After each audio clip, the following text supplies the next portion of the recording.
He shall build the temple of the Lord, and he shall bear the glory. Christ himself is the builder of his spiritual temple, and he has built it on the mountains of his unchangeable affection, his omnipotent grace and his infallible truthfulness. But as it was in Solomon's temple, so in this, the materials need making ready.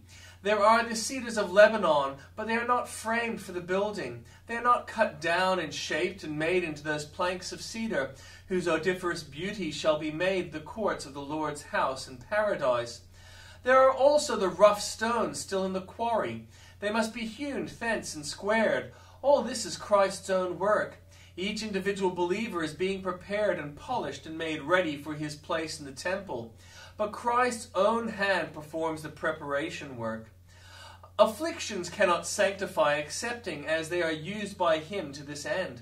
Our prayers and efforts cannot make us ready for heaven apart from the hand of Jesus, who fashioneth our hearts aright.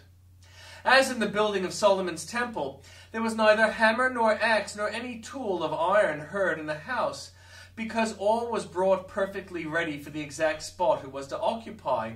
So it is with the temple which Jesus builds. The making ready is all done on earth. When we reach heaven, there will be no sanctifying us there, no squaring us with affliction, no planing us with suffering. No, we must be made to meet here all that Christ will do beforehand, and when he has done it, we shall be ferried by a loving hand across the stream of death, and brought to the heavenly Jerusalem to abide as eternal pillars in the temple of our Lord. Beneath his eye and care the edifice shall rise, majestic, strong, and fair, and shine above the skies, that those things which cannot be shaken may remain.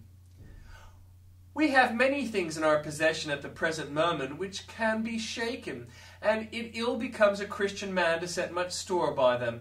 For there is nothing stable beneath those roiling skies. Change is written upon all things. Yet we have certain things which cannot be shaken.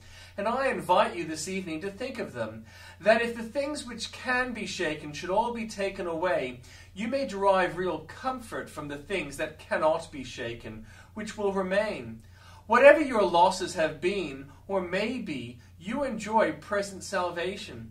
You are standing at the foot of his cross, trusting alone in the merit of Jesus' precious blood, and no rise or fall of the markets can interfere with your salvation in him.